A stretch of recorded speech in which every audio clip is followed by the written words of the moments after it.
Dear students, मैं धर्मेंद्र सिंह अपने YouTube के अप्लाइड ग्रामर चैनल में आप सभी विद्यार्थियों एवं पाठकों का स्वागत करता हूं। फ्रेंड्स, इसमें हम लोग वॉइस देख रहे हैं। तो वॉइस विथ मिसलेनियस, आपने वॉइस के अनेक प्रयोग को देखा। इस नेक्स्ट पार्ट में हम लोग देख रहे हैं वॉइस विथ मिसलेनियस। तो देखिए किस तरह से वॉइस, हमने वॉइस का डिटेल आपको देने का प्रयास किया है, लेकिन आगे बढ़ने से पहले चैनल पर यदि आप नए हो तो सब्सक्राइब अवश्य करें। यदि आप मेरे साथ इंग्लिश पढ़नी है, आपको लगता है कुछ समझ में आ रहा है, तो बिना चैनल के सब्सक्राइब किए हुए आप उसका एंजॉय नहीं पाएंगे, क्योंकि पूरे वीडियोज में नहीं भेजता हूँ, आपको सर्च करके खोजना पड़ेगा। इसलिए यदि आप पढ़ना चाहते हैं, यदि आपको पसंद आता है, तो वीडियो को लाइक करते हुए चैनल को सब्सक्राइब करके बेल आइकन दबाना न भूलें, ताकि बीच बीच में आपको हमारे नोटिफिकेशंस टाइमली मिलते रहें। आइए आज हम देखेंगे मिसलेनियस वाक्यों को किस तरह से हम पैसिव में चेंज करते हैं। तो फ्रेंड्स, सबसे पहले आप ध्यान दें, इट इज, देखिए स्ट्रक्चर पर आप फोकस करेंगे और स्क्रीन पर आप देखिए यहाँ पर दो शब्द लिखे हैं, इट इज टाइम और देयर। जब हमारे कभी कभी ऐसे वाक्य मिलते हैं हमारे सामने कि वो वाक्यों का प्रारंभ इट इज टाइम से या देयर से होता है, तो प्राय हम कंफ्यूज होते हैं कि यार इसको कैसे बनाएं। क्लास में तो सब पढ़ाए नहीं, क्लास में तो सर टेंस लेकर के टेंस पर आधारित सीधे सीधे 8 टेंस को पढ़ा दिया चेंज करना। अब ये कॉम्पिटिटिव एवं एडवांस लोगों के लिए है, एडवांस लर्नर, बिगिनर्स की बातें नहीं है, लेकिन एडवांस लोगों के लिए भी ये स्मार्ट वीडियो आपके काम आएगी। तो बच्चे कंफ्यूज ना हो, इसलिए मैं आपको दे रहा हूं। हालांकि हाई स्कूल स्तर की बात नहीं है, ये एडवांस वीडियोज हैं, लेकिन फॉर फ्यूचर आपके लिए यूजफुल होंगे। तो मैंने दिया इट इज टाइम और देयर से प्रारंभ होने वाले वाक्यों का स्ट्रक्चर आप यहां नोट कर लें बच्चों। जब वाक्य इट इज टाइम से शुरू होगा तो हम कैसे उसको बनाएंगे पैसिव में, इट इज टाइम सबसे पहले नोट कर लेंगे। इसके बाद आप देख रहे हैं इस टाइम के बाद फार शब्द आएगा, प्रीपोजिशन है फार या फॉर। सेपरेट वीडियो में फार को भी मैंने दिया है, प्रीपोजिशन के में आप देखेंगे तो मिलेगा, उसको जरूर पढ़िएगा। फार के बाद आप सीधे नाउन को लिखेंगे और नाउन लिखने के बाद टू बी, नाउन के बाद क्या लिखना आपको, टू बी और बी वन, माने मुख्य क्रिया का फर्स्ट फॉर्म लिख देना है, बस, बाकी कुछ नहीं।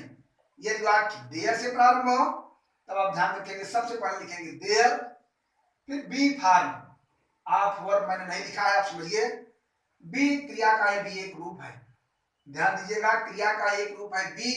बी के अंतर्गत आपको नोट करना पड़ेगा, यदि आपने पढ़ा है तो ठीक है, यदि नहीं तो नोट कर लीजिए।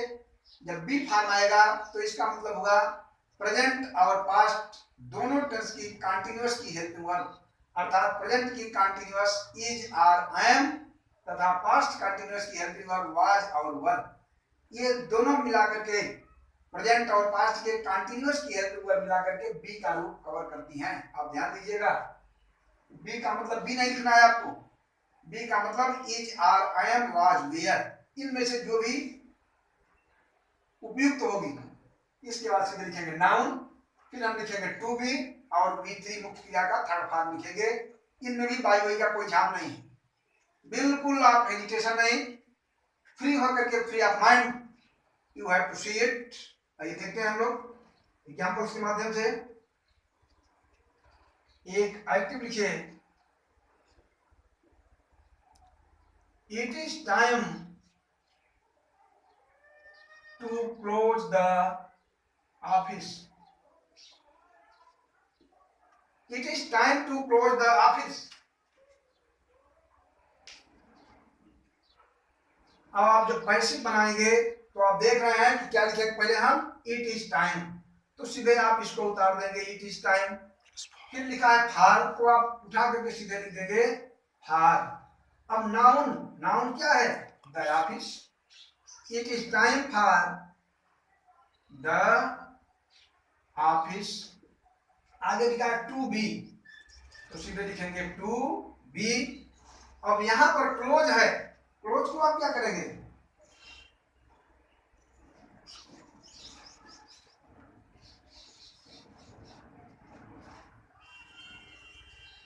It is time for the office to be, sorry close है, आप V1 लिखा हुआ है, यहाँ V3 हो जाएगा, ध्यान दीजिएगा। क्लोज का थर्ड फॉर्म हो जाएगा close. It is time for the office to be close, समझ रहे हैं? आप देखें, पहले हमने लिखा इट इज टाइम, उतार दिया, फिर लिखा है फार, तो हमने लिखा फार को, फिर नाउन है द ऑफिस, टू बी और क्लोज मुख्य क्रिया है, तो V3 माने मुख्य क्रिया का थर्ड फॉर्म। अभी मैंने लेक्चर में आपको V1 कहा था, तो क्षमा कीजिएगा बच्चों, V1 नहीं, पैसिव वॉइस में हमेशा V3 आता है, मुख्य क्रिया का थर्ड फॉर्म, इसलिए क्लोज्ड हो जाएगा। ठीक है, चलिए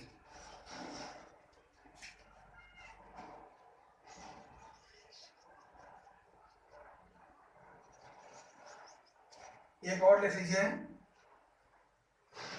इट इज टाइम टू, मेरा रहा है, it is time to supply food. अब इसको आप कैसे बनाओगे भैया, इट इज टाइम तो उतर ही आएगा। अब इट इज टाइम जब उतरेगा, फिर आप सीधे जोड़ेंगे for, it is time for, for के बाद क्या जोड़ेंगे, नाइन, सॉरी नाउन है, नाउन क्या है, सप्लाई फूड ना, it is time to supply for food, यहाँ फार शब्द आ जाएगा, तब वाक्य सही होगा। It is time to supply for food, ये कोरोना चल रहा है, इसमें करा भोजन की आपूर्ति का समय, it is time to supply, आपूर्ति करने का समय आ गया है, फार फूड भोजन के लिए, माने भोजन आपूर्ति करने का समय आ गया है, तो it is time, it is time, sorry for नहीं, इट इज टाइम, आपने जोड़ दिया सूत्र पीछे, इट इज टाइम, फिर फार लिखा हमने, फार बाद नाउन है फूड, बिना for, it is time to supply food, भोजन को आपूर्ति का समय हो गया है, तो it is time for food, और इसके बाद सीधे लिखेंगे to be, to be supply है, तो third form supplied, it is time for food to be supplied. ठीक है,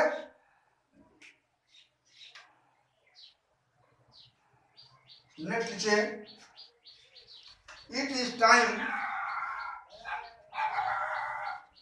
इट इज टाइम, नोट करते रहे आप, it is time to stop writing, it is time to stop writing, get bracket खाली कर भाई, कौन है, it is time to stop writing, लिखने का समय, टू स्टॉप राइटिंग, लिखने का समय, इट इज टाइम समय हो गया है, टू स्टॉप राइटिंग लिखना बंद करने का, लिखना बंद करने का समय हो चुका है, तो आप कुछ नहीं, सीधे उठाइए, इसको ठोक दीजिए, इट इज टाइम। अब आप तो समझ गए हो यार, जो है विपक्ष से को क्या करना है, फार लगाना है, फार का नाउन है writing, it is time for, it is time for, आगे क्या करोगे, फंस जाओगे क्या भाई, it is time for, noun है ना राइटिंग, तो लगाइए, it is time for writing, it is time for writing, इसके बाद नाउन लिख दिया। अब टू बी, कुछ नहीं, सीधे आप स्ट्रक्चर को देखेंगे, उसकी फॉलो करेंगे, इट इज टाइम लिखा, फार लिख दिया, नाउन है writing, to be, V3, V3 यहाँ पर स्टॉप है, तो हम लिख देंगे स्टॉप्ड, STOPPED, बस आप माइल हो गए।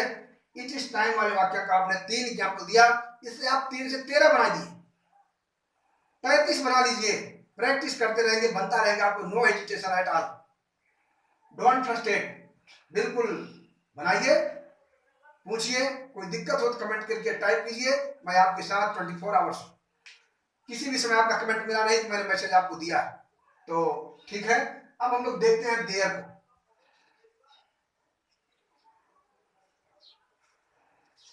चलिए देयर का देख लेते हैं, देयर का स्ट्रक्चर आप देख रहे हैं, there plus be plus noun to be V three.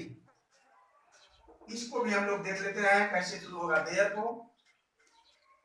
इसके भी एक एग्जाम्पल को देखेंगे, वीडियो बहुत लंबी न हो जाए इसलिए हम लोग ज्यादा टाइम नहीं लेंगे। चलिए लिखते हैं देयर से। एक एक्टिव आप नोट करें, there is a lot of work to, there is a lot of work complete.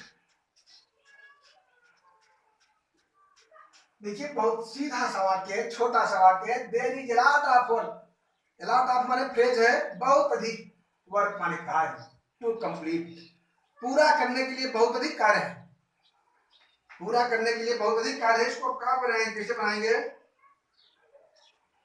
सीधे आप देख रहे हैं पैसिव में आपको पहले लिखा है देयर उतारेंगे, फिर बी, बी बता गया ई जा रहे हैं वाज वेयर, तो सीधे आप बीच में देयर के साथ इज लगेगा। देयर इज, आगे क्या लिखेंगे? A lot of work, noun आ गया सब, there is a lot of work. अब आगे लिखा है टू बी, ठीक है ना, टू बी, तो आप सीधे लिखेंगे टू बी, और वी थ्री कंप्लीट है तो इसमें हो जाएगा थर्ड फॉर्म कंप्लीटेड। बस कितना छोटा सा, कितना आसान है, इजी वे में आपने देख लिया, there is a lot of work to be completed, है ना सर? तो ठीक है, देखते रहिए और आगे बढ़ते रहेंगे हम लोग। वीडियो को लाइक करना मत भूलिएगा। चलिए आगे।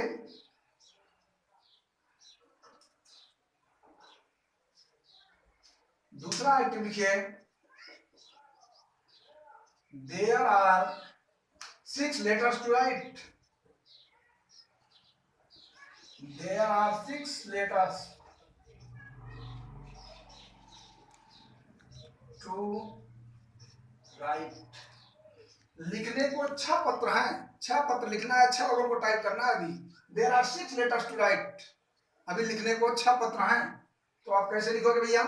पैसिव में देखिए, सबसे पहले आप क्या लिखेंगे? देयर। अब देयर के बाद क्या जोड़ेंगे? वही फार्मूला लिखिए, सीधे कुछ नहीं, पूरा पूरा उतार दीजिए, क्योंकि देयर के बाद आपको ये जा रहा है वाज वेयर में से लिखना है, तो देयर आर, ठीक है ना। अब 6 लेटर्स, इतना तो आप उतार ही लेंगे, फिर सीधे लिखेंगे टू बी, और राइट रोट, रिटन, रिटन है भैया, अगर समझ में कम आ रहा होगा तो WRITTEN, राइट रोट रिटन, क्योंकि लास्ट में वी3 तो आता है। तो there are 6 letters to be written, ठीक है ना। चलिए नेक्स्ट देखते हैं हम लोग।